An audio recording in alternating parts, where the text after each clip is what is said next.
आज हम हिंदी अनिवार्य में आरो पुस्तक में संकलित कवि त्रिलोचन द्वारा रचित काव्य चंपा काले काले अक्षर नहीं चिन्हती काव्यांश का अध्ययन करेंगे। चंपा काले काले अक्षर नहीं चिन्हती, मैं जब पढ़ने लगता हूँ वह आ जाती है, खड़ी खड़ी चुपचाप सुना करती है। उसे बड़ा अचरज होता है इन काले चिन्हों से कैसे ये सब स्वर निकला करते हैं। यहाँ पर कवि कहते हैं कि चंपा पढ़ी लिखी नहीं है, वह काले काले अक्षरों को नहीं पहचानती है, वह अक्षरों के महत्व से बिल्कुल अनजान है।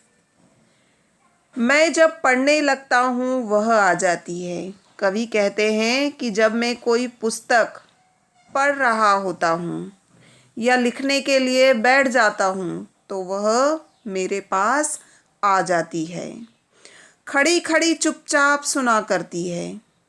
कवि यदि पढ़ रहा होता है तो वह उसके पास खड़ी होकर चुपचाप सुनती रहती है। उसे बड़ा अचरज होता है। कवि कहते हैं कि वह शब्दों के स्वरों को सुनकर या देखकर उसे बड़ा आश्चर्य होता है।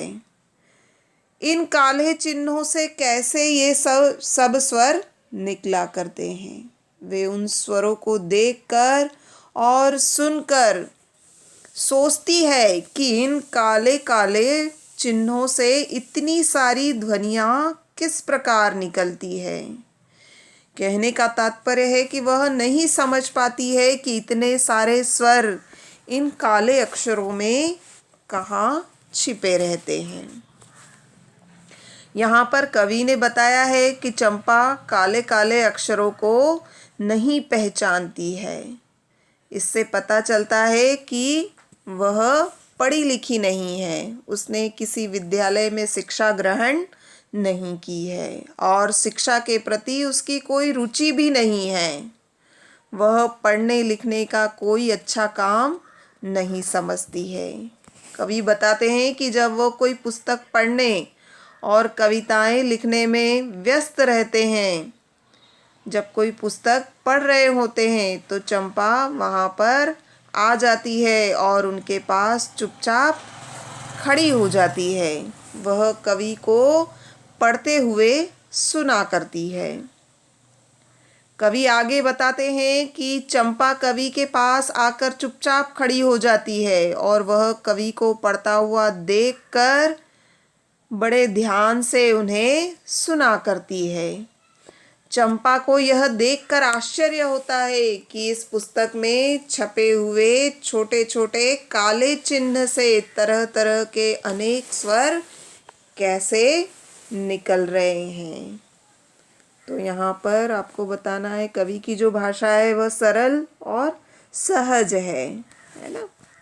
आगे देखिए, चंपा सुंदर की लड़की है, सुंदर ग्वाला है, गाय भैंस रखता है। चंपा चौपायों को लेकर, चौपायों यानी चार पाँव वाले पशु, चरवाही करने जाती है। चरवाही यानी पशुओं को जंगल में चराने का कार्य करती है। चंपा अच्छी है, चंचल है। चंचल है ने शरारती, नटखट भी है यानी शरारत करने वाली भी है। कवि चंपा के बारे में बताते हुए कहते हैं कि चंपा सुंदर नाम के एक ग्वाले की लड़की है। गाय भैंस रखता है, वह गाय और भैंस का पालन पोषण करता है और दूध बेचने का कार्य करता है। उसका यही व्यवसाय है और चंपा उसी ग्वाले की सुंदर लड़की है। और चंपा स्वयं भी अपने पशुओं को लेकर उन्हें घास और हरियाली चराने के लिए जंगल में जाती है। कवि आगे चंपा के बारे में बताते हुए कहते हैं कि चंपा एक अच्छी लड़की है, वह चंचल भी है और शरारती भी है। चंपा नई नई शरारतें करती है ना। आगे देखिए, चंचल है, नटखट भी है, कभी कभी उधम करती है। कवि कहते हैं कि चंपा एक अच्छी लड़की है, वह चंचल भी है, शरारती भी है और कभी कभी वह शोरगुल भी मचाती है। कभी कभी वह कलम चुरा देती है। कवि कहते हैं कि कभी कभी वह कवि की पेन चुरा लेती है। जैसे तैसे उसे ढूंढ कर जब लाता हूँ। कवि कहते हैं कि मैं जब उस कलम को तलाश करके लाता हूँ तो लौटने पर देखता हूँ, पाता हूँ अब कागज गायब। जब कवि कलम को तलाशने की कोशिश करता है और उसे ढूंढकर लाकर देखता है तो अब की बार वह देखता है कि उसके कागज ही चंपा ने छिपा दिए हैं, गायब कर दिए हैं। परेशान फिर हो जाता हूँ। कवि कहते हैं कि चंपा की इन शरारतों तथा शैतानियों से कवि परेशान हो जाता है। यहाँ पर कवि ने चंपा के बारे में बताया है कि चंपा सुंदर नामक ग्वाले की पुत्री है। उसका पिता एक ग्वाला है और वह गाय भैंस का पालन पोषण करता है ना। यह उसका व्यवसाय है और चंपा भी अपने पिता के कामों में सहायता करती है। वह गायों तथा भैंसों को लेकर जंगल में जाती है और उन्हें चराती है। कवि चंपा के बारे में बताते हुए कहते हैं कि चंपा एक अच्छी लड़की है, वह अत्यंत नटखट है, स्वभाव से चंचल भी है और कभी कभी वह शरारतें भी किया करती है। कवि बताते हैं कि कभी वह कलम चुरा कर छिपा देती है और कभी किसी प्रकार यदि वह उस कलम को तलाश लेता है, ढूंढ कर ले आता है और लौट कर देखता है कि अब उसने उनके कागज गायब कर दिए हैं। इस प्रकार चंपा की शरारतों के कारण कई बार कवि परेशान हो जाता है। तो यहाँ पर भी कवि की जो भाषा है वह सहज और सरल है और खड़ी बोली हिंदी का प्रयोग किया है कवि ने।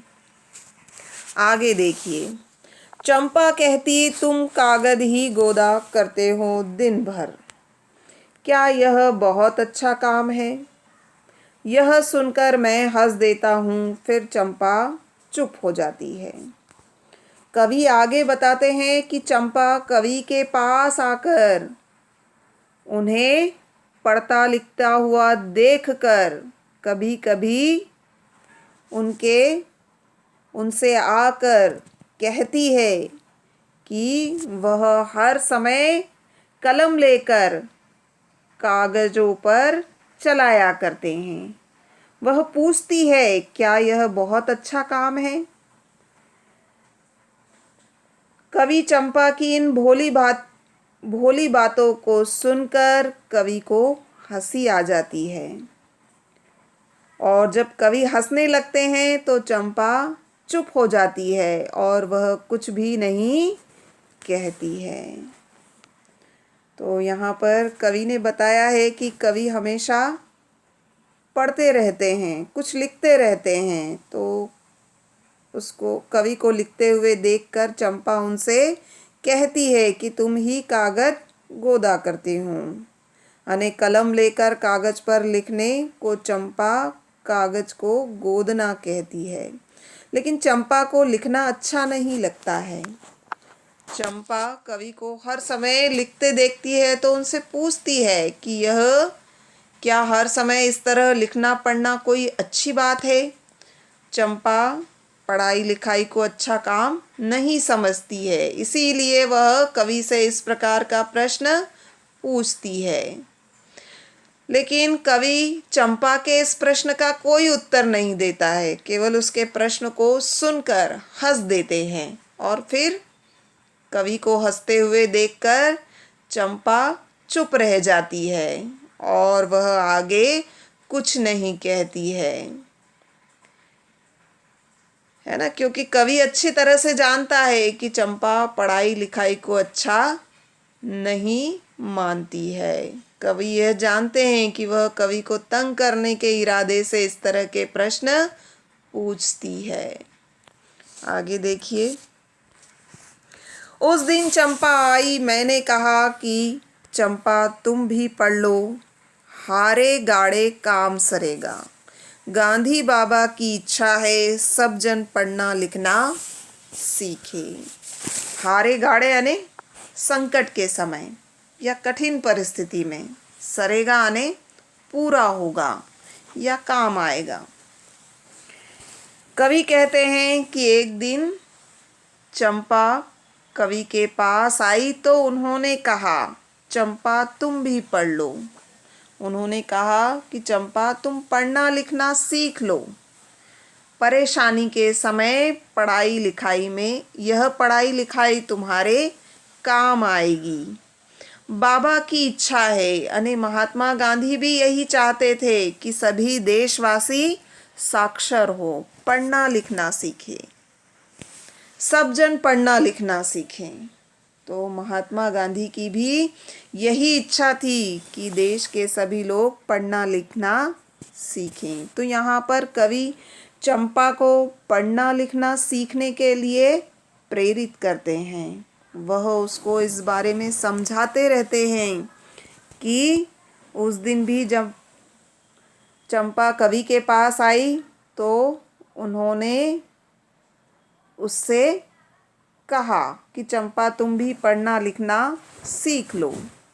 कठिनाई के समय यह पढ़ाई तुम्हारे काम आएगी, है ना।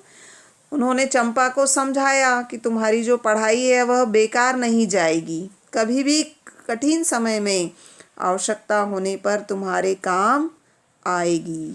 तो यहाँ पर हारे गाड़े काम सरेगा, यहाँ पर कवि ने एक लोक प्रचलित मुहावरे का प्रयोग किया है जिसका अर्थ है कठिनाई में काम आना।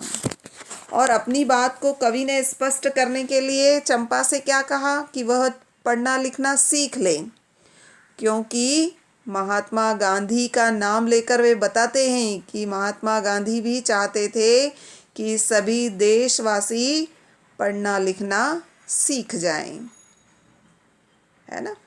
तो ठीक है, आज के लिए इतना काफ़ी है। बहुत बहुत धन्यवाद।